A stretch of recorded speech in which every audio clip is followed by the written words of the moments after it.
Tree. And thank you so much to everyone here for joining us for this special panel event, Blood Will Have Blood, Macbeth. Whether you're joining us here in the library or watching the recording at a later date, welcome to you all. My name is Joanna Erskine. I'm the Head of Education at Bell Shakespeare, and I will be the host for this evening. Now, this panel is the second in our series that we're delivering in partnership with the State Library of New South Wales. Comedies, histories and tragedies. Hands up if you were at our last talk on Richard III. Amazing. Look at this return audience. Wonderful. Must have been good then. Each event and conversation focuses on a specific Shakespeare play, and it's all part of the celebration of the 400th anniversary of the printing of the first folio. And of course, you can see this Australia's only copy of the first folio here in the library, as well as the other folios in the collection in the exhibition For All Time Shakespeare in Print, which is now open and runs until February next year. So you've got time to go several times. The first folio was compiled by Shakespeare's friends and it was printed 7 years after his death. And it's significant because if they hadn't done that, we may have lost an incredible 18 plays that had not previously been printed. And they include Julius Caesar, As You Like It, The Tempest, and most importantly for our conversation tonight, Macbeth. So tonight we're of course talking about the Scottish play and why we call it that. We'll be talking about the play, its history, reflections on the play in performance, and we'll hear from some incredible Australian artists and minds. Now, before we kick off, Macbeth was written in the latter end of Shakespeare's writing career when King James was on the throne. And it's actually one of Shakespeare's shortest plays. It's around half the length of Hamlet. And it's quite unique for Shakespeare in that there's not really any subplots. It's just one man's story and it just rockets along until its conclusion. It charts everything from witches to wartime, and it remains one of Shakespeare's most celebrated and most often performed plays. So let me introduce our wonderful panel. So from the Australian National University, Dr. Kate Flaherty.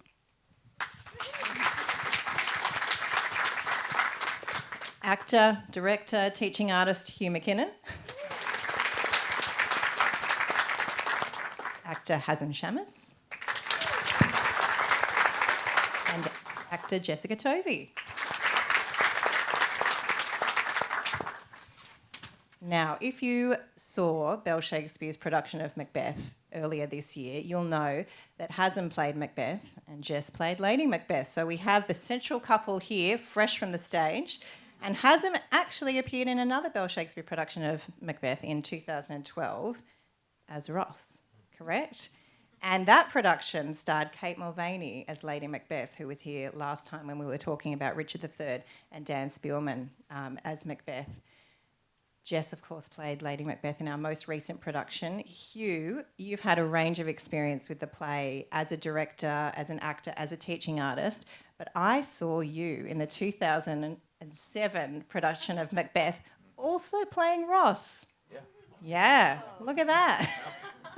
One of my favourite characters in that play we can talk about.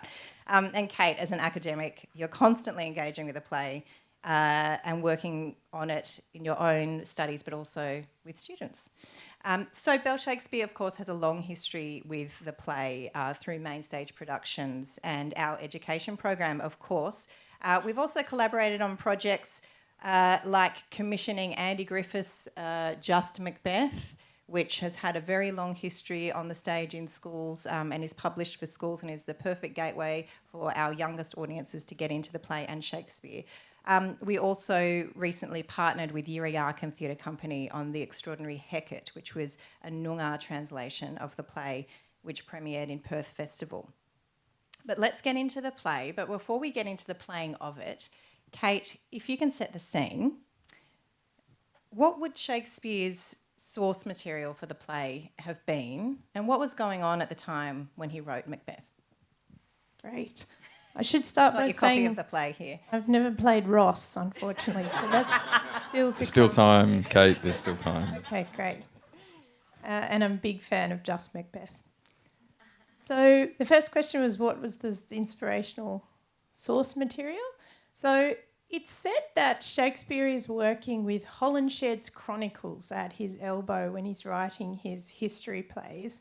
And I've recently started digging into some of Shakespeare's source material a bit more than I had in the past. And it's wonderful to see what I would describe as the alchemy that Shakespeare creates when he takes this historical source material, which has its own exciting pace to it, and turns it into drama and creates these characters. So in Holinshed, Shakespeare's kind of drawn from two different characters, Donwald and Macbeth, and merged them into one, which he does all the time with his history plays, because one character's a little too thin and he needs to bring together some more dynamics. So it's actually the character Donwald in Holinshed's history who does that thing that Macbeth does, where after he's killed the king, he runs around the castle acting like he's very upset that the king has been, how could this happen? And that actually comes from a different part of Holinshed's Chronicles. So Holinshed's Chronicles, published in 1587, I think, so accessible to Shakespeare as the primary source. But then Shakespeare, like most artists, is porous to anything that inspires him and keeps him going. So I think it's important to note that the other source is the cultural historical moment that he's working in, which is a time of great spiritual turbulence, because we've got the Protestant and Catholic conflict is still sitting beneath the surface there, and it almost explodes above the surface just before this play comes to be. So we're in a moment of regime change. We've got James I of England, but the 6th of Scotland, so he's already the King of Scotland, comes to the throne of England in 1603. And he's replacing the long-reigning Queen Elizabeth I, whose reign has been one of peace. Now, you'll understand that in a time of regime change, there's a sense of risk and threat. Is this new ruler going to be able to keep peace the way the great Queen Elizabeth has? So there's this sense of uncertainty. Perhaps that's sharpened by the fact that he has a funny accent. He comes from way up north, who have sometimes historically been enemies to England, and there's this rumbling threat of how Protestant is he actually, given that his mother was executed by Queen Elizabeth because she was a Catholic threat to the throne. Can I talk about the explosion? Please do. Okay. The explosion that never happened, but would have rocked the world if it did. So 1603, James comes to the throne. 1605, we have the gunpowder plot. So remember the 4th of November, right? So this is a moment where the civilization, as it was known in London, could have been rocked to its core. And the wonderful author James Shapiro, in his book 1608, The Year of Lear, says that if this had been successful, if those powder kegs that were stored under Parliament House had actually exploded, this would have been an unknown kind of chaos, because the whole ruling structure would have been taken down. This is not just the assassination of a king, this is taking out a whole organising layer of society. So that was a near miss. It was averted just before the match went to the powder kegs in 1605, and in 1606, the year when this play is staged, the plotters were executed publicly and brutally. So the bloody scenes that we see in these plays were happening in the streets at this time. And one last fact that I love to think about is that this play opens with a direction for squibs, which are fireworks. So last year, Parliament almost blew up.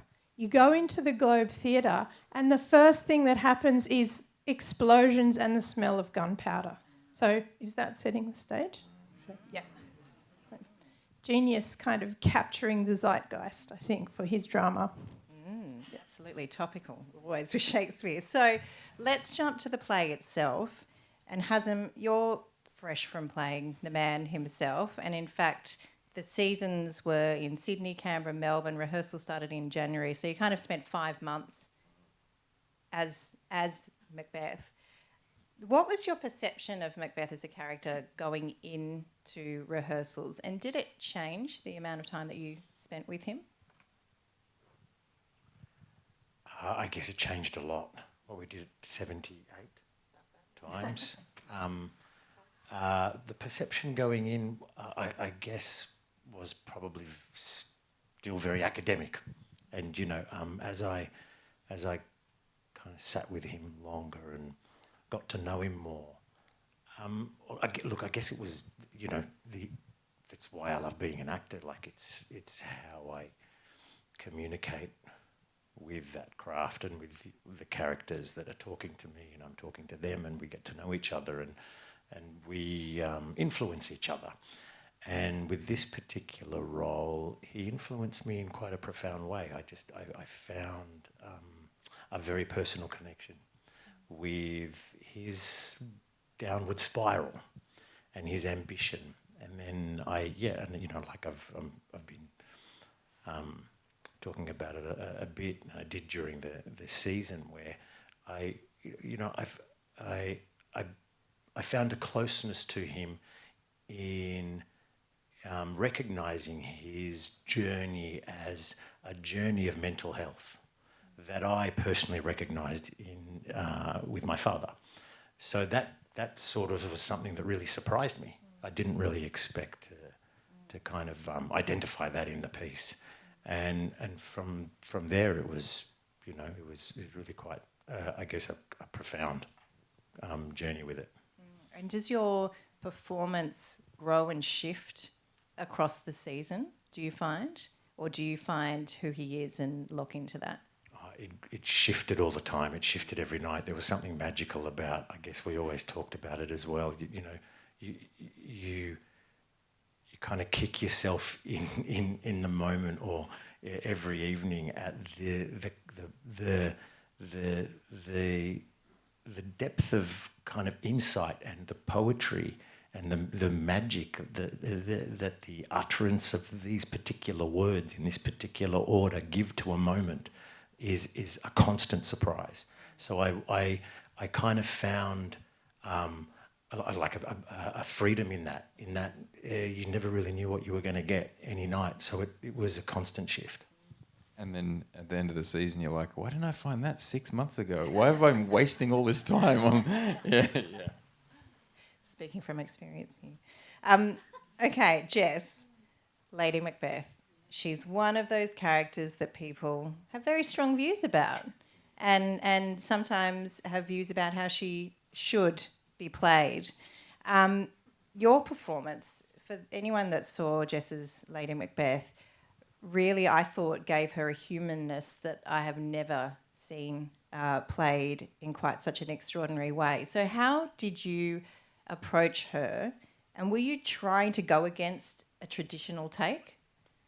Yeah, it's interesting. It wasn't conscious that I want to do something different, but when I reread the play to do the chemistry read with Hazem, I hadn't read it for 10 years since high school, and I was recently a new mother, and reading it, I read it in a way that I hadn't read it before, seeing this woman who had lost a child and what that does to a person. And all of a sudden I had this huge amount of empathy for her. But I didn't want to hide or shy away from the darker parts of her, because they are there and you can't get away from them, nor would you want to, because they're so much fun. But it made me realise that so many of the portrayals I'd seen of her have been, I think I've often had a male lens on them. They've looked at her from a sexual creature or a deviant or evil, and no one, well, very few people in the world, unless they are very disturbed, think that way. So that her ambition has to come from something that she thinks makes sense. And we talked about it a lot, Hazem and I, and we came to the idea that they have to be madly in love with each other, and she has to believe in the hope of their future, that they've had this terrible tragedy in their lives, but this is the thing that gives them purpose. This gives them a future. And so when they're talking about murdering him, it's not a case of, we're being evil. It's like, this is the thing. Isn't life going to be wonderful? So I think taking on that perspective helped me find those that light and shade. And then the production changed the way that I portrayed her. You know, when I first talked to Pete, the director, about it, I had this idea that she should be, you know, still lactating and kind of this really damaged person. And then I remember walking into rehearsal and seeing this like gorgeous dress and these velvet curtains, and I thought, that's not going to work in this production. But that's okay, and that's the beautiful thing about performance and character, is there isn't one version of that character. And I can do that Lady M another time. But this production needed someone who had a lot of, who did have sexuality and had strength and commanded a space. And so that was I played in shoes and dresses from day one of rehearsals to help me find that Lady M for this production. It's a combination of those things that I think about early on, and then the production and what your other actor is giving you as well. Yeah. And I guess a question for both of you, is it daunting, the number of times this play has been done, the number of people who have played these roles, or do you just let that go and just dive into the production you're making? There's a wonderful gift in Shakespeare that there's daunting. There's some of the most famous speeches, and often you'll have audience members mouthing the words along with you, but there's look, it was something that maybe in how we approached it in a very human level, which sounds weird, I guess, because that's what we need. It's what we need to do with. But Shakespeare, like the poetry, especially with this play, gives you so much license to really surprise yourself with the depths that you know. Or speaking just for myself, I no longer worried about the canon and all the other amazing performances before. I just had the opportunity to explore my truth with it, and that was Shakespeare's gift with these words. I've done enough plays to think that's the genius of his works. That's what you can do with them, no matter how famous the speeches are. Yeah, I think it would have been more daunting if I had seen a production or a portrayal of the character that was similar to what I was going to do. But, I've seen the play 3 or 4 times, and I'd never seen anyone play it the way I wanted to. And I'd never seen a production the way this one was going to look. So at least I went, well, it is new. It'll never be the same as something else. And that is quite freeing. If you see, I think if I was rehashing an old production, I would find that much. If, they were putting up the 2011 production again, and I had to step into someone's production and, costume, and that I would find much more difficult, yeah. And it's funny, Hazem, you mentioned audience knowing the lines. I guess useful if you drop a line, the audience can prompt you. But I wasn't going to talk about this, but you did have a significant pause in your performance. Do you know what I'm talking about? There was a few, wasn't there? There's a particular performance choice, Jess knows what I'm talking about, where Hazem chose to pause, and I was always worried every time I was watching it that someone would say your line. Jess, do you want to talk about that moment? Oh, I'm trying. It's in the scene where she basically berates him into doing it. It's the moment between her saying, the very famous passage of, I would pluck my baby from my nipple and dash its brains out before I would ever betray you like you have just done to me. And there's not really a pause between her saying that. It's even a shared line, It's apparently. A shared line, so it really should come straight in, where he obviously for the first time shows a sign that maybe he will come on board, but Hazem chose to leave often. I think that the other actors in our production were always at the back of the stage, and they would count every night how long it would take Hazem to jump in. And the line was, if we should fail.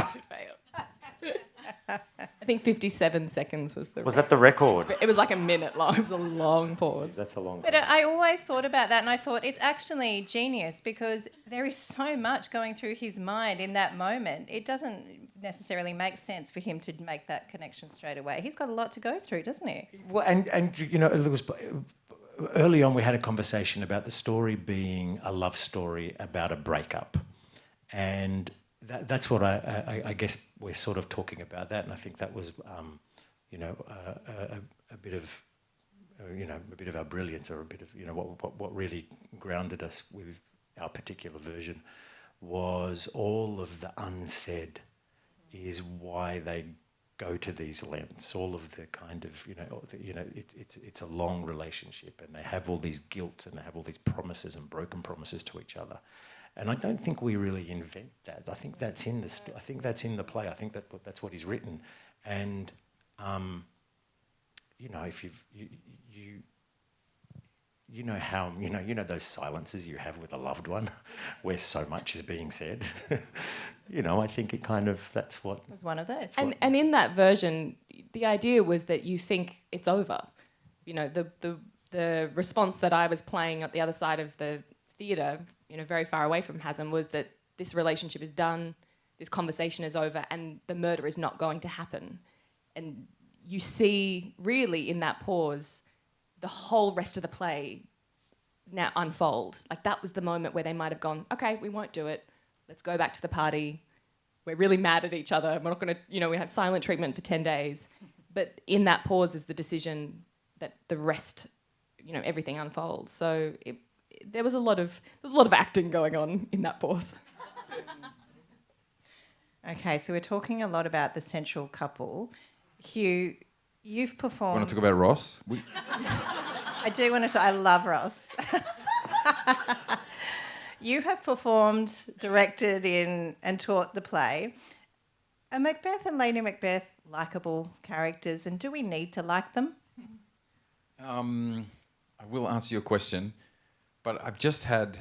Sometimes, like, you work with Shakespeare and you think about Shakespeare for ages, and then every so often somebody says something and you go, oh my God, I've never thought about that. It's an amazing experience. I'm fully living it right now. Like right now, I'm flooded with regret that any opportunity I've ever had to work with Macbeth or direct Macbeth, I've not created a Lady Macbeth that is just an absolute mess in that homecoming scene. Well, I can't believe I haven't thought about Can I it. tell you where the idea came from? So there's a line early in the first scene where she says, "Take my milk for gall," and it's a scene where she's conjuring, you know, the spirits to give her the strength to go through with the murder. And I remember I read that line and I went, she's still lactating. That this, you know, it could be figurative milk, it's like a metaphor, or it could be she's still lactating. This is a deceased child of a few weeks. And You know, she's... what kind of, you know, what headspace is that woman in? And she's at home, perhaps recently lost the child. Her husband has gone to war. For a She's year? only found out moments ago that he's alive. And in every production you see, she's swanning around perfectly put together in a bright red cocktail dress. Exactly. And he comes home and she's like ready to go. And it would be more like, where the fuck have you been? Yeah, amazing. You, let's do this production. Yeah. What did you ask me, Joan?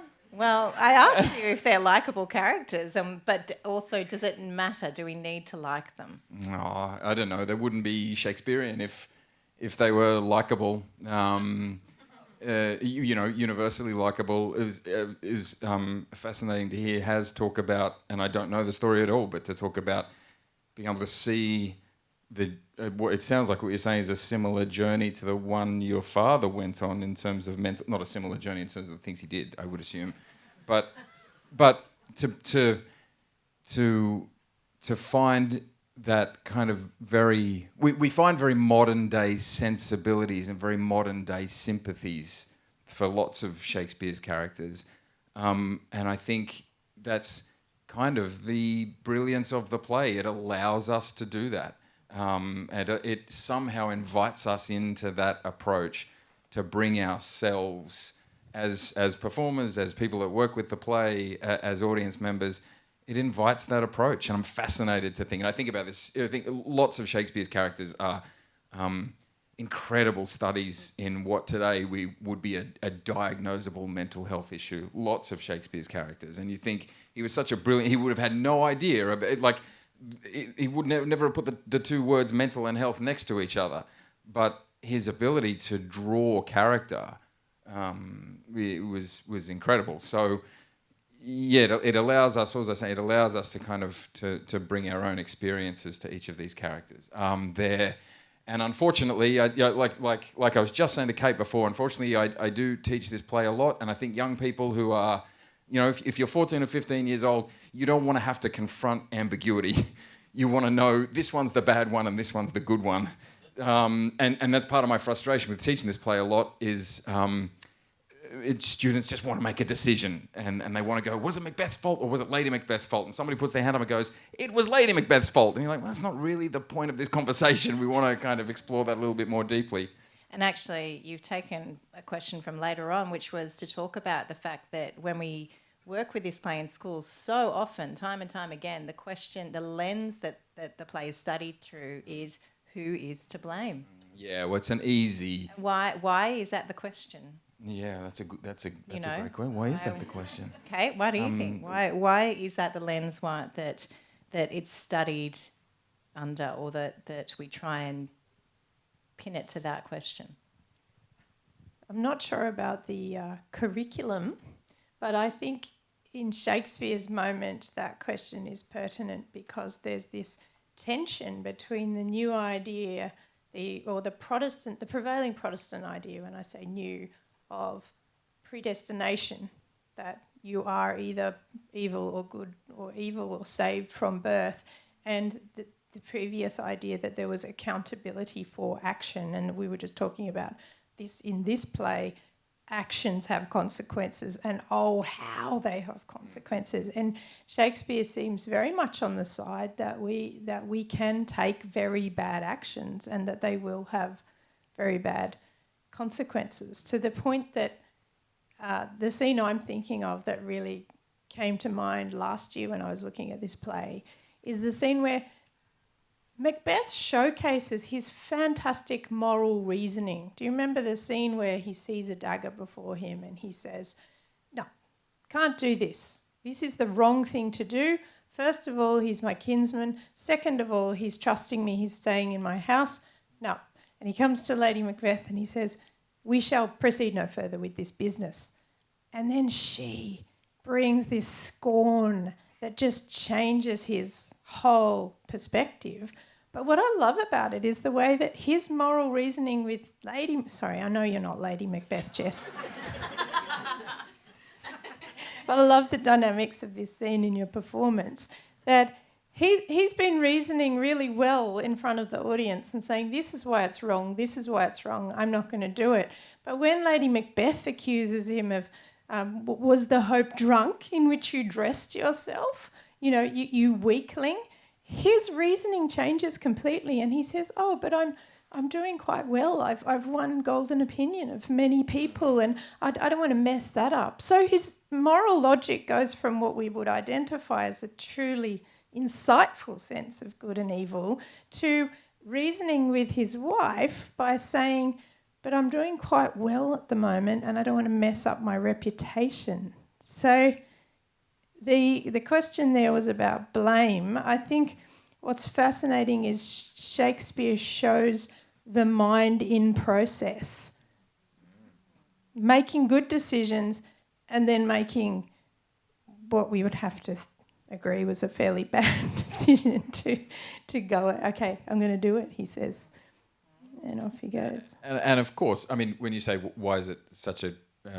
why is the question asked? It is still, even though I'm saying we shouldn't engage in that kind of dichotomy, it is a great question to ask about this play and to chart. There's awesome moments that almost every character, you chart almost every character. You look at Duncan and go, what were you thinking, dude? Like, why did you announce that Malcolm was going to be king in front of a room full of barbarians who have all just fought a war for you? Like, Macbeth's not the only one. Duncan's useless. He had to send these guys to go and fight the war, and he comes back and says, I think I'm going to cry, but now I'm going to make my son king. There's all these guys standing around going, what? Malcolm was like captured in battle and was useless. Yeah. Right? Yeah. So there's all sorts of... and they say that in Holinshed, don't they? That if only the two cousins. Is it Duncan and Macbeth? If one had had more of the kind of merciless, if one was slightly more merciless and one was slightly more merciful, they'd be the perfect leader. They're the real guys. Yeah. And I know I'm generalising, but we do see quite often with young people that when you do ask, when that question is asked, who's to blame, more often than not, they say Lady Macbeth or the witches, and not Macbeth, which is a whole. I don't want to get into it. I don't want to get into it. Yeah, another story. But it's interesting what Jess said about seeing through a male lens. I think that's rooted in just a fear of sexuality, of a fear of female sexuality. Female power and the fact that, he listens to these three strange young women and listens to his wife. The amount of times I would have in Q&As people say it's her fault and then and that she was the one that put the idea in his mind. And I would remind them that the first scene, before he even writes a letter to his wife, the first thing he thinks when he hears it is, oh, I've got these terrible thoughts in my mind now about what I might do. He has the idea before. They have the idea at the same time is the point, but yet... there's a really interesting way that we've been taught this play about who is to blame. I think traditionally, not so much anymore. It's the women. No. So the black and deep desires, I'm glad you brought them up because he does share that with our audience. And that's a really good point into my next question about language and particularly the way that Shakespeare engages this relationship between Macbeth and the audience through soliloquy and through aside. What is that like? That to have that, because pretty much from the beginning of the play, as in his first scene, he asides the audience and says, "Hey, I've got these thoughts," as Jess said, and then throughout the whole play, continually engages with the audience via soliloquy. What's that like as that character having that direct relationship with your audience? I mean, that's the genius of the dramatist. That's why he doesn't get the blame. Because from the start he's available and open and thinking out loud with, the audience, and no one else gets that. And no one else gets that gift to explore his psychology, as you say, like in process. Everything's in process. There's nothing's been like predetermined, and to expose yourself and expose a character like that in real time with an audience, I guess gets any criminal off the hook. So that's that for me was the genius of the play. Here is what could be a psychopath sharing his deepest, darkest with an audience in real time, and so you can't not feel with him. As an actor being given that gift to do it, it's at once intimidating and then the greatest gift because you get to share a real moment, and we identified that early. Like the more open he is, like the success of the play is hinged on that. And not just openness in terms of connection with audience, but in the way his madness is expressed. Like there was often times where if it was kind of pushed too far, and you'd break a connection with the audience, then it wouldn't work. So you're kind of holding each other's hand along the way. It's also not lonely, which is quite a magical thing about it. Even in some of the most lonely moments, it was never lonely. So that was a really beautiful thing to share. It's really interesting because we were talking in the last panel, of course, about Richard III, and he has the same thing. He has these soliloquies constantly with the audience, but it seems to be a very different thing because Richard III says to the audience, "Look at what I'm about to do. This is about to happen." Whereas Macbeth talks to the audience almost as if, "What am I going to do?" And debating back and forth, as you say, Kate, and then kind of coming to a resolution and then coming back later to say, now what? On the flip side, Lady Macbeth doesn't get any asides, doesn't get soliloquies. I guess it's arguable that her only speech is out damn spot, which is, I guess, is it a soliloquy? I mean, how does that affect our relationship with her by denying her That, I mean, you know, I have questions about what if we gave her a soliloquy? What do you think she'd say?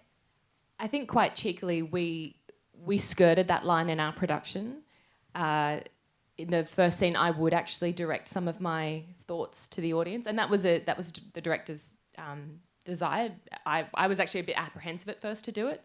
For that reason, I felt it was deliberate that while she's speaking out loud, she's not actually asking the audience to help her make a decision. So we found this kind of fine line where she was open with them, which I think probably helped that human connection. But she doesn't express her regret or her indecision with the audience because she doesn't have any. She really makes that decision very early on, and she is a one-track train, and that is the difference between them as well. She is living in the future, and he is kind of stuck in the past and, you know, tormented by the potential future, while she's just all hopeful, really. And with the out damn spot scene, I'm trying to remember, but I did actually spend some of that with the audience as well. We talked about one version of that scene, which was completely an aside, which didn't quite feel right because I think part of it is that that's the first time you see her descent into madness, and so you kind of need to be able to be given this very imaginative journey of what her dreams are, because she's sleepwalking, for those that don't know. So it didn't work for her to have connection with the audience, but I think at least that's the scene where you see her the most vulnerable, and the audience is getting an incredibly personal experience of the trauma and the torment that she has also gone through in her own way. So I think that's the genius of that character, is you go along the play and you think, oh, she has one thought about what they've done. And then you get to that scene and you go, oh, she's been messed up the whole time. She's been sleepwalking for days, and actually the second the murder happened, she was also feeling a lot of guilt. But you learn that in hindsight. While with Macbeth, you're learning that the whole way. So they kind of end up in, both in these places of torment, but the audience's experience of that is very different. And that's true of many of Shakespeare's tragic characters. Hey, is sleep. It's true of Lady Macbeth, Othello. They all stop sleeping, and then they don't do too well, do they? So while we're on Lady Macbeth, I want to talk about the writing of her character, Kate, and the significance of that, because in Shakespeare's time, the role of women, I mean, writing an incredibly powerful woman like Lady Macbeth in a world where the role of women was, very different. And we have a character here who Macbeth calls his partner of greatness, very much an equal powerful partnership. What was the role of women in Shakespeare's time, and why do you think his writing of this role in this particular way is significant? I was just talking to my mum, who's here today, about Shakespeare's women seem to be the most articulate and intelligent characters in most of his plays. And we might look at the early modern period and think, how is this the case when women had no real legal identity and no capacity to...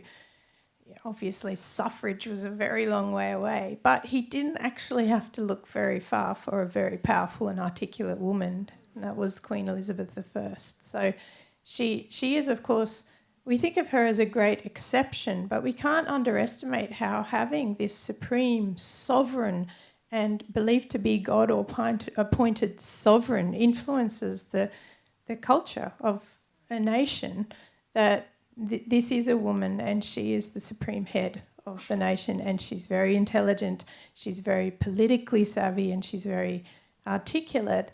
And then she pushes on the edge of that terrible accusation that kings and queens would be scared of getting in this moment, which was being tyrannical in her sovereign authority. So I don't think it's a big stretch of Shakespeare's imagination to see that a woman could be so powerful and articulate. And of course, indirectly, Shakespeare is working for Queen Elizabeth for most of his career, because his company, the Lord Chamberlain's Men, are patronised by the highest bureaucrat in the land, the Lord Chamberlain. So, yeah. How does she compare to other female characters being written at the time? Were there other examples that align with her, or does she stand out? Putting you on the spot there. I don't know any other Shakespeare female characters. I mean, with other writers, were there... Well, actually, it's not necessarily characters of the time, but the common inspiration for so many Renaissance writers, writers like Euripides and Seneca, who wrote characters like Medea, who kills her own children. So I think Medea, Shakespeare's imagination is being flooded with the sorts of things he would have been reading in grammar school onwards, which would be that classical precedent. And of course, it's a different moral universe because it's a universe of pagan deities. But I think we get that sense of that infiltrating this now Christian universe, which is torn asunder with the Catholic and Protestant turbulence that's happening in this moment. So yeah, from the top of my head, the precedent is those classical precedents whose, again, it's this Medea, it's this tragic 100% commitment to an idea and an ambition that's so pure that she's prepared to tear her whole life apart over it. And Yeah. interestingly, while the male characters talk about God and heaven, she talks about spirits, and the imagery that she conjures is much more paganistic than the men talking about heaven and angels and cherubims and things like that. This conversation is especially fascinating when you think about like the creation of these incredible female characters in the what's the word when somebody is the model for something of Queen Elizabeth I, and he creates these characters, he writes these amazing female roles, and then puts them in the hands of 17-year-old boys. I can't imagine. I was just thinking about listening to you guys talk about the different kinds of roles. I mean, this guy gets a whole lot more soliloquies because he's played by the kind of premier actor in the company, and Lady Macbeth is played by a teenage boy. That's why she doesn't get... Yeah. It would be part of the reason. Yeah. It must have been incredibly frustrating to write this role and then put it in the hands of a teenage boy and go, well, this is the best I've got to work with. It just occurred to me then that Goneril and Regan from King Lear, but interestingly, these plays are written after Elizabeth has died, and when her nephew is on the throne. Is that, though, because you wouldn't have been able to write this woman while she was around? Like, would that have been, a dangerous thing to do, to write a story about quite a difficult queen? I don't think it would have been that clear. It was totally illegal to depict any living monarch. But yeah, it's interesting that these fierce female characters, it's like the flip side of that powerful monarch comes out in the years of the Stuart king's reign. Yeah. Well, now we're talking about spirits and kings. I want to get into the supernatural elements of the play because, of course, Shakespeare wrote Macbeth when King James was on the throne, and King James was famously obsessed with witches and, in fact, wrote a book called Demonology. And King James claimed to be related to the real Banquo, I believe, so had a vested interest in Shakespeare's play as well. Kate, do you want to talk about the concept of witches to Shakespeare's audience? What would the perception of that be? Because I think we talk a lot about the perception of what the witches are and how we stage them now in our current world, and I'd like to talk about that. But at the time, what would Shakespeare's audience thought of the concept of witches? It would have been very confused. Witches were still being executed in this moment. And as you say, King James published a work called Daemonology in which he writes about witches. But Reginald Scott published The Discovery of Witchcraft shortly after, which is a fairly logical response, saying that it's kind of all a sham and we mistake these things. So there's debate going on. It's not as if everyone is equally credulous.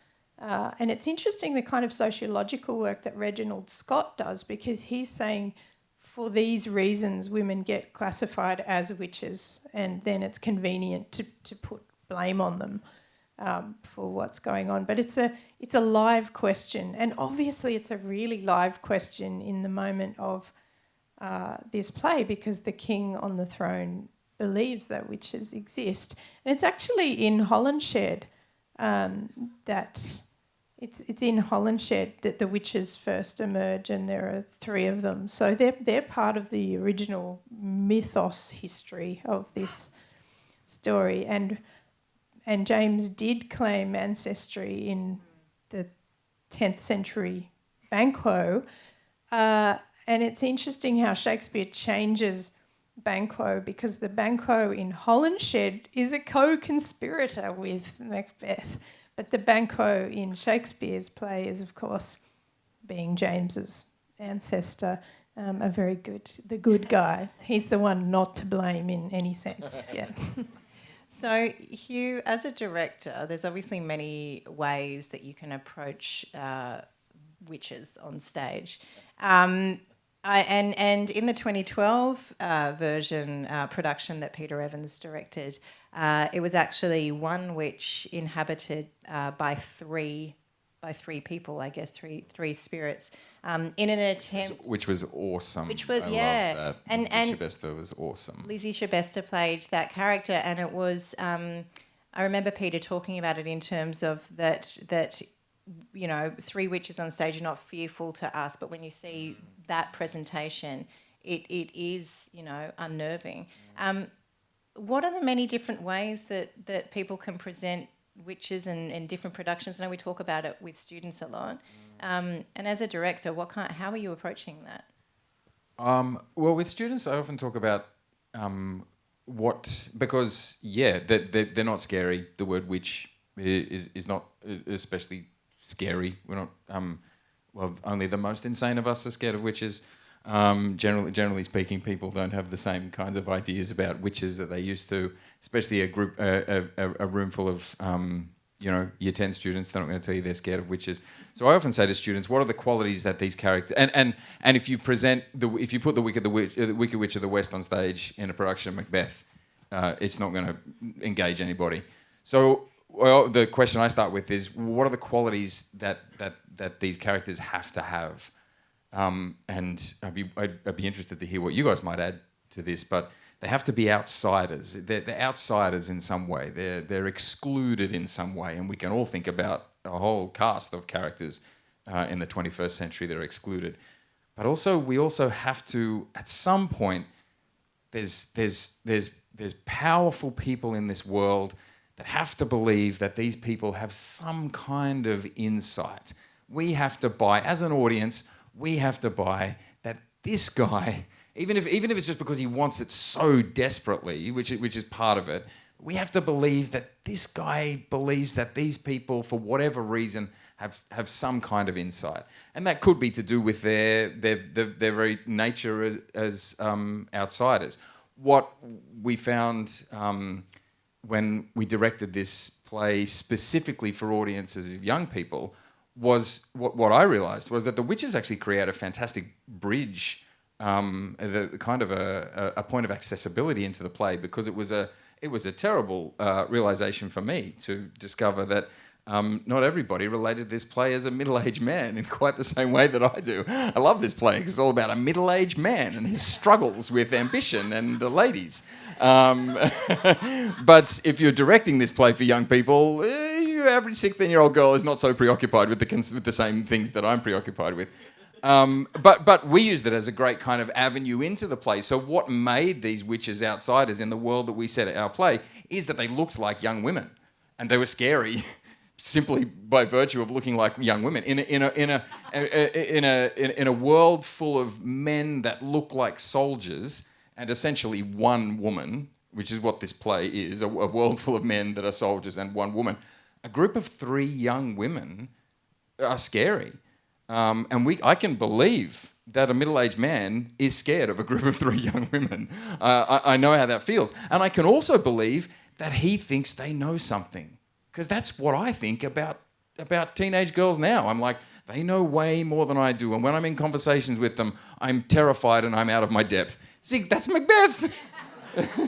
he's just so really, I mean, you can, when you're thinking about how you depict it, I don't know, you're just trying to, create that for whatever, it goes back to what I was saying before, that point of accessibility for your audience into the play and believing that they believe that this guy could somehow be intimidated, because they're not going to physically, we're not going to believe that he's physically scared of them, but he could be scared, and a middle-aged man would absolutely be scared of the knowledge of 3 teenage girls.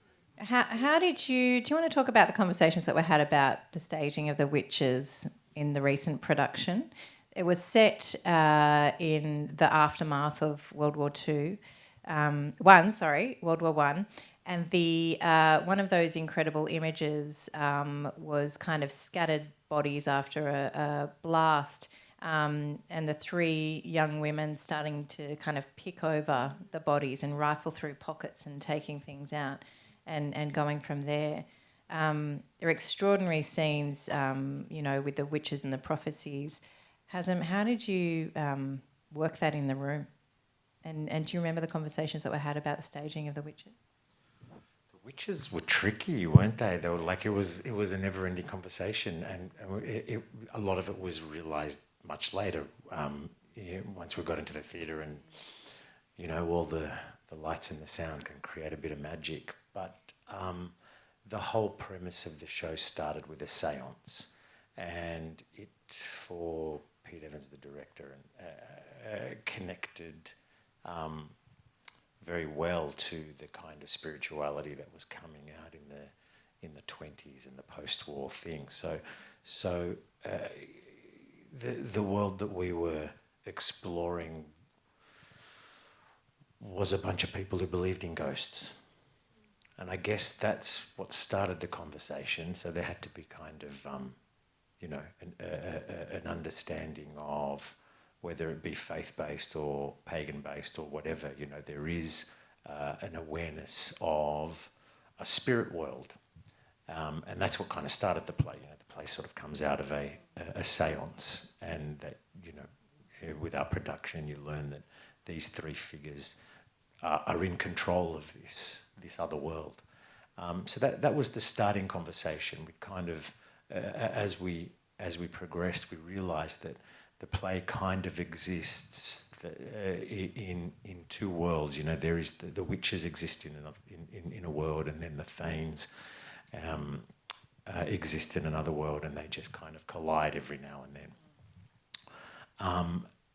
Now, I think that the actors who played the witches will probably answer it better, but watching them work in that other world that informed us, we kind of noticed that the more they were themselves, which were these gorgeous young women, much to what he was kind of saying, the better it worked. So I guess that's how that journey happened.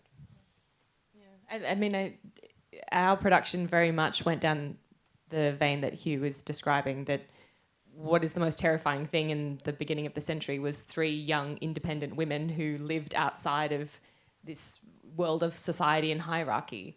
And they were played by 3 beautiful actresses, but who kept a kind of cool distance from us, but were themselves. And as Hazem said, we tried versions where they went witchy and, not cackling exactly, but, went further into a supernatural world. And that's when it stopped working. The more fun they had, the more cheeky they were, that's when it became spooky, because they really sat outside of the rest of the world that we were all in. I called them the sassy sisters. Yeah. And it was the knowing ambivalence. So they didn't really care about what happened in this world, but it was just this knowingness and, the little prods that they would make that. And surely at the time the play was written, that's who was accused of being witches, that the accusation of a witch was used against the young woman who was on the outside of the store, didn't conform to the structure, or so it's kind of, it has endured. What was interesting in the production was having the wonderful actor Kyle Morrison in on stage with us and in the cast, and he's one of the creators of, you mentioned it earlier, Hecate, and we and productions so often cut the Hecate scene, but his understanding and his reading of it from the Noongar perspective, not wanting to kind of paraphrase his exploration of the play badly, but my understanding was that that's what spoke to him and his co-collaborators so much, and that was quite interesting for me because we do live in a country of ghosts. And even from the welcome this morning, this evening, we smoke to get rid of spirits, and there's a lot of blood in the soil. So, grounding the exploration of the play in a very Australian context like that, I thought was really, really important. And to that, the production, the way, Joe, you mentioned before, the bodies on the ground. So the opening scene where you meet the witches for the first time, we had them scavenging and pickpocketing the dead bodies. But the way that we would move through transitions is that as a scene would start, the actor that was required to play Banquo would just come up from the ground. So there was this idea in our play too that people are like ghosts, that they're kind of coming up and being activated alive and then disintegrating down into the ground again. So there's this constant merger between the world of the living and the world of the dead. Yeah.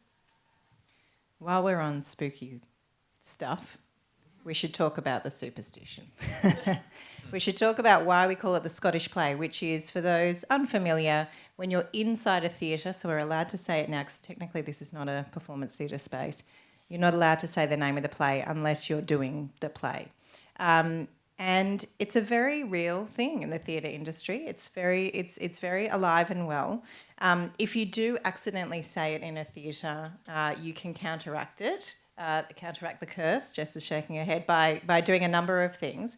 In the 2012 production, Hazem, quite famously, opening night and the whole first week got rescheduled because a bunch of the cast got severe food poisoning to the point where many of them were hospitalised. Like, I came to this production terrified and so superstitious, like no one can bloody say this. And then the rest of the cast were like, fuck it, they were letting it rip. Excuse me, am I allowed to swear? Pete's superstitious though, isn't he? Pete won't let you say it. Superstitious. Yeah. I didn't say it. Everyone was quite the young relaxed. ones No, yeah, we were quite relaxed, but it was because of this trauma that I had from the 2012 production. I didn't fall ill, but it happened after a Q&A where Kate Mulvaney, I guess, challenged the curse and then said Macbeth 3 times while on stage in the Q&A, and then the very next day they all got food poisoning. Yeah, delayed opening. I think Macca's had to start in man nappies. It was actually incredible publicity, not planned at all, but it was the front page of the Sydney Morning Herald, and the season, I think, did very well as a result of it. And it was 4 actors got knocked out. It was quite something. And very funny, they all went and got burgers, and Kate Mulvaney was the only one that didn't get egg on the burger, and all the others. We're not allowed to say where. Is it legal? We're not is saying. it legal embargo? It's a You're not allowed to say non-disclosure where. agreement. We're not allowed to say where. The production was somewhat accident prone afterwards, so Other things happened. and we nothing happened. On the whole, we got quite lucky, yeah. Yeah, so who knows? So when you're in the room and you're doing the play, is there a conversation or is it just an unspoken thing? How do you navigate it? I feel like when you're in the rehearsal room, it's okay. But a few of us did have a discussion about it with our stage manager, Eva Tandy, about what people wanted. And my feeling was that you should just be respectful and just not say it. And we all started that way, but within a week or so, particularly the younger actors in the cast were just, saying it deliberately everywhere. Youngsters, no respect for your superstitions.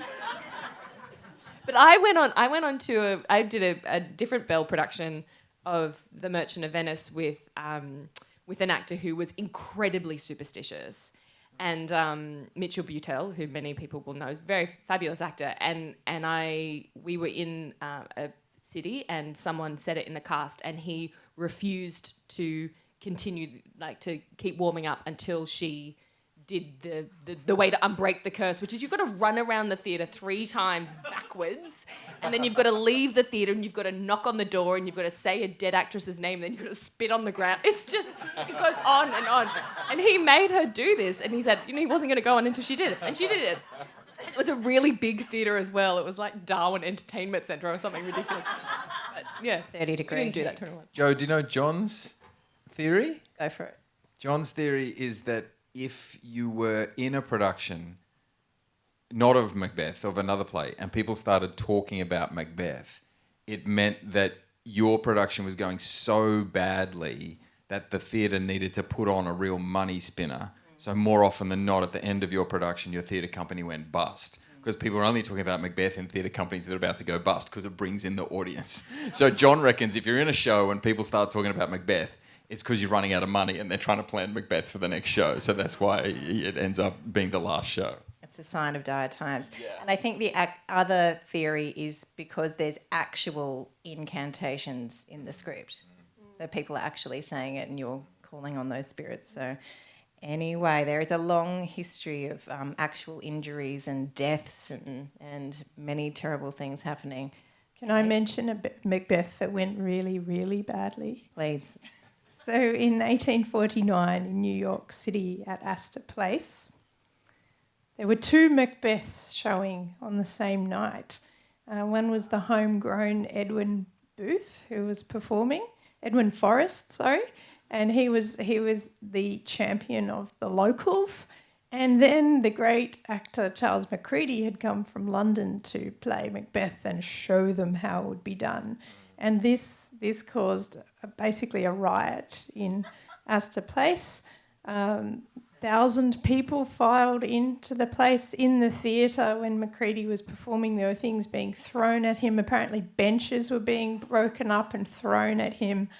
And the National Guard was called and opened fire on the crowd and killed 30 people in 1849 and injured well over 100 people.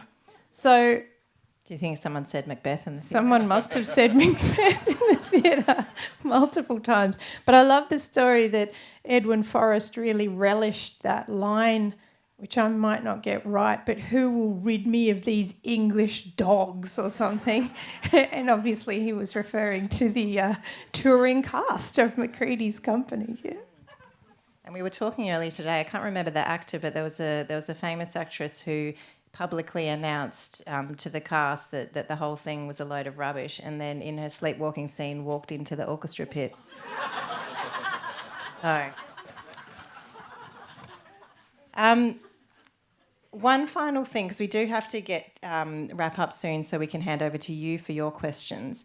I did want to talk, Hugh, about your work in juvenile justice centres, because you have spent many, many years in a range of youth justice facilities, and Macbeth is a play that you work with time and time again with these young people. Why is it that play that you come to work with them? And this was featured, if you have seen it, please seek it out in the documentary Kings of Baxter. Hugh working on Macbeth with a group of young boys at Frank Baxter, a juvenile justice centre on the New South Wales Central Coast. So check that one out. But why Macbeth with these young people? Well, we used to say Macbeth was a good one to teach in juvenile detention centres because it was full of everything that teenage boys would get excited about. There's war and there's murder and there's blood and guts and there's ambition and there's guilt. And you say that for a while and you're like, hang on a second, that's the worst kind of story to tell in a detention centre. We should be doing much ado about nothing. But I think initially it was that idea of what Kate was talking about before about action and consequence, and for want of a better phrase, the play is full of what I was talking about before, those sliding doors moments for almost every character. And so what you hope is that, and it didn't always work, but what you would hope with a play like this is that when you're talking to a group of people who have perhaps had some pretty significant sliding doors moments in their lives, then they could look at, and like Joe said, there's no, it's not too much subplot. So hopefully they can look at a trajectory like that, and when you engage young people in talking about, they can talk about this stuff from a distance. So when you engage them in talking about that idea of sliding doors moments and of action and consequence, and at what point could we go back to and kind of send the story in a different direction? The hope of working, well, that's the hope of Shakespeare, right? It's the hope we all have as audiences when we go and watch Shakespeare. But what you hope when you're talking to young people, especially young people in detention centres, is that when they're talking about that kind of thing from a distance, they can distance themselves from the play, they can talk about those kinds of things, and maybe, just maybe, they start to reflect on those kinds of things in their own lives. It's a tough one because I always wanted to. You always want students, or especially students in detention, to kind of know the play but not know the play. Like, I want them to know the play, but then it has a real ending, and it has a terrible, terrible ending for this guy whose trajectory you're charting. And you kind of want to say to them, where you are now, this is not your ending. You know, you've got an opportunity, hopefully, when these sliding doors moments come up further into the future. But that was an almost impossible dream at times. But that's why it's such a good play. It's an easy one to say. We get back to that question we were asking right at the beginning. It's easy to ask that question about guilt. It's so easy that we fall into a dangerous dichotomy about it. But in the same way, it's really easy to chart those moments where somebody's path could have gone in a different direction, because there's so many of them. And the soliloquies, I guess, that Macbeth gives us, where he just lays out, here's all the things that I'm thinking, I could do this on one hand, or I could do this would be... Yeah, and that's super easy to relate to. I don't think any of us have debated whether or not to murder the king, but we've certainly had debates. And so that is an easy thing for everybody to access and to relate to. Okay, I'll ask one more question and then we'll throw over to you. So start thinking about your questions now. I'd like to end on this one, which is, it's a play that's so full of famous speeches and lines and scenes. What's an underrated character line moment in the play? And if I can start with, mine's actually Ross. I said we were talking about Ross. But Ross has a line, if you don't know, Ross, we like to joke about the Ross report. Ross just is a character that keeps turning up with, I have terrible news. Just keeps coming back, I have more news, and it's still bad. But Ross has an incredible line that I often find that actors remark is their favourite line of the play. Do you know the one I'm talking about? I have words. Oh, yeah, words that should be howled out in the desert air where hearing should not latch them. And that is a line that is said when Ross has to come and deliver the news to Macduff that his wife and babes have been savagely slaughtered. Incredible image. Incredible line on basically someone saying, I have to say something and I wish that it was so noisy here that you wouldn't hear me. That hearing couldn't even latch hearing words. Is not possible, yeah. Jess, what's do you have something from the play? There's so many lines. As far as a character who I think is underrated, you just mentioned her, Lady Macduff, I think is one of the best characters in that play. She's in one scene, 2/3, 3/4 of the way through the play. It's very hard to introduce someone, give them one scene and make the entire audience be rooting for that person and then brutally murder them and have the audience, on their side. And he does it so well with this woman. And she is, people like to think that Lady Macbeth is this incredibly strong female. Lady Macduff is so ballsy. She, basically gets told that her husband has fled to England and has abandoned her. And she doesn't think about what a great patriot he is. She thinks about what an asshole he is for leaving her and her children to die because he can't be a man enough to look after his family. And she's incredibly strong and she has this great conversation with her child where she's not this kind of doting, loving mother. She's quite brutal and direct with this child about the father being a traitor. And I just think she's such a wonderful character. And just when you're kind of just when you've learnt to love her and she's funny and strong and witty, these murderers come in and murder her in front of her own child. And they murder the child in front of the mother. And it's just so heartbreaking. And it's one of those scenes that doesn't matter what production you're seeing, when you get to that scene, it is just brutal. It's the moment for me in the play where you realise what an absolute tyrant he is, that he has gone that far, that he is murdering innocent women and children. It's really very powerful. Hasm. Oh, gee, I don't know any particular line, but look, let's talk about Ross, because I loved playing him in 2012, and he seems, and I actually loved all the online kind of commentary that suggests that he's the sort of instigator, the evil instigator behind it all, because he seems to be one step ahead of all the bad news. But the scene in the middle that he shares with the old man, I think is one of my all-time favourite scenes. The horses eat each other. And just the description that they share with each other about nature, kind of attacking, turning on and in on itself is just one of my favourites. Yeah, we didn't get to talk about that, but nature is a huge aspect of this play, and references to disruptions in nature. Kate, what about you? What's something underrated, or a line or a character or a scene?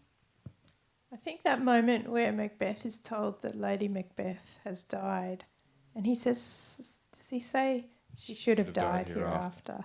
And I think that the bathos of their passion for life, like they take it in a very dizzyingly terrifying direction, but they have a passion for things. They want life, they want things, they want power, and we get to the end and he has nothing left to want anything. He's in such a state of severed.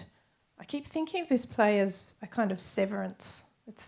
People are severed in this play, like the beginning from the nave to the chops. That's my image of this play, as a person cut in half. And Lady Macbeth thinking that a little water clears us of this deed. That she's trying to sever herself from the beginning. But by the time we get to she should have died hereafter, it just shows you how far we've come. Yeah. Yes, we perform that in schools every day, and they often go, ooh, after he says that.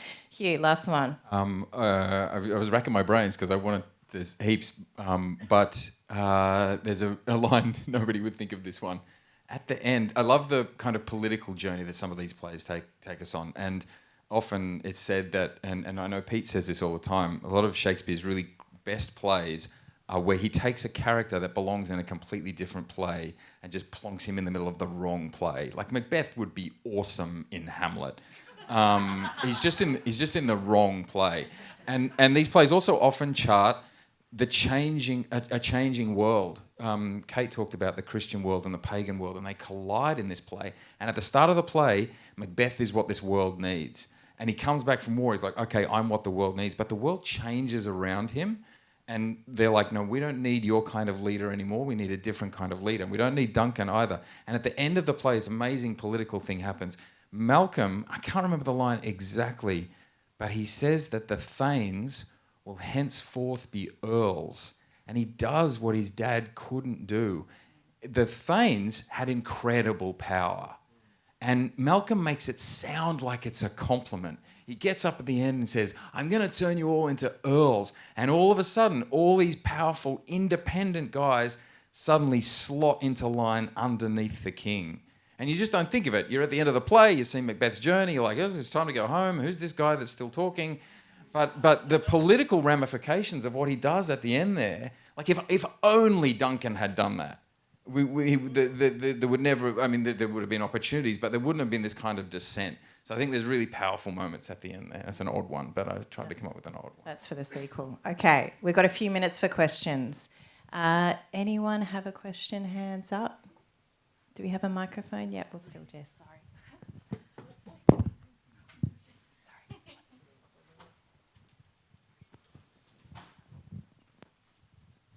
First of all, thank you so much. It's so fascinating to hear people talk about their craft. So thank you. Oh, I can't believe I get emotional. Good. My question is, and it's probably one for Kate, was it not at all a dangerous thing to write a play about a mad, Scottish, ambitious pretender to the throne when a new Scottish king had just come to the throne? There's no theatre without danger. I mean, that the fireworks at the beginning show that court, and Shakespeare seemed masterful at courting danger and going just close enough to the edge for it to be very exciting. But he always had a sort of plausible deniability when it came to, and because I think that's why he goes to such effort to make Banquo such a saint, because you'd think it would be pretty daft to write a play about a bad Scottish king who gets killed, but And gets tricked by witches. I can imagine Shakespeare just going, "Oh, but your ancestor Banquo is in the play." That's yeah. So I think it's that very clever, plausible deniability. You can't pin Shakespeare on the message of the play. So yeah, that would be my answer to that. And you see him walking that course with so many of the history plays, where, I mean, the killing of Macbeth at the end of Macbeth is regicide. Make no mistake, but it's regicide that everyone applauds. And the killing of Richard II, which happens back in the Henry plays and establishes effectively the Tudor dynasty, is regicide, but it sort of falls into that other category of the regicide that needed to happen. Thank you for your question. Anyone else? I must confess that I have always been fascinated by the character of Lady Macbeth, and also I just wanted to praise your personal performance, Jess. Yeah, I was raving about it to my family immediately after the conclusion of the show. I also didn't study the text that long ago. Like, I've only been out of school for 5 years now, so studying it in year 10 as part of the curriculum is still very much fresh in my mind, and that, even though I've always had an interest in Shakespeare, Macbeth was a turning point. It was incredibly interesting and lively and rich to study in the classroom. But I guess I just wanted to speak to interpretations of Lady Macbeth, and we've spoken about interpreting her character through a maternal frame, which I agree is something relatively novel. I haven't seen many people make that reading of her either. But at least when I discussed it in class, we would often interpret her through the lens of agency and looking at her as a queen and a woman with ambition and how capable she was of enacting that ambition independent of Macbeth. So this is actually a question for everyone, not just for Jess or Kate, but how, did agency or her ability to, or lack of ability to make decisions and commit to actions for her own benefit figure in interpretations or in portrayals of her character? Yeah, I mean, I have this lovely story. When we started school shows in Sydney, I was really apprehensive about them because Hasm and I did have quite an intimate relationship between the two characters. And so I was really nervous about how schools would handle that because often they can be quite disruptive. And the first school show we had, the first 5 rows was a girls' school, and they were very vocal.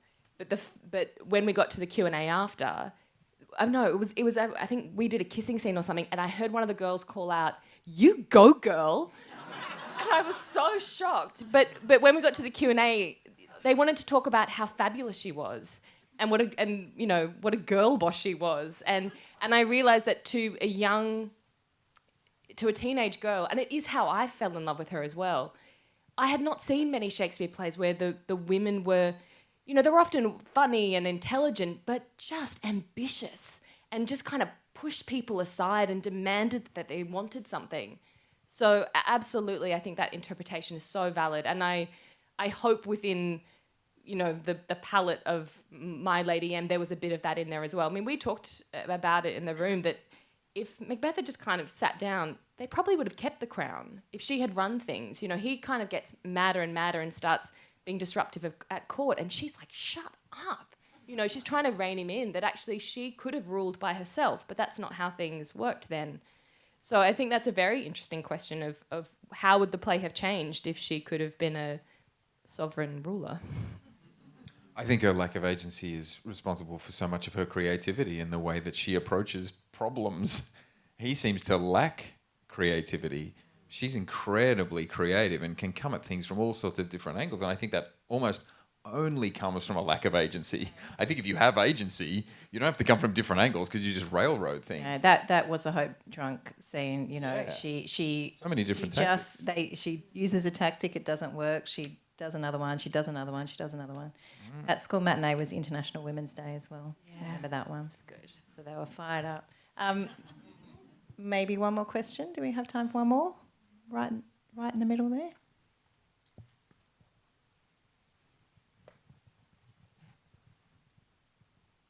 This isn't actually a question, but I just wondered if the cast had heard about Peter O'Toole's experience at the Old Vic in the mid-60s.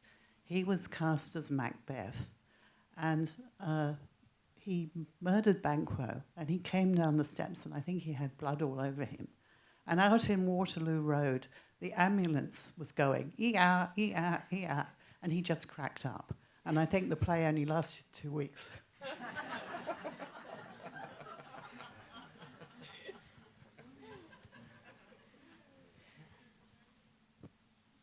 Lydia, we've got one more. Yep.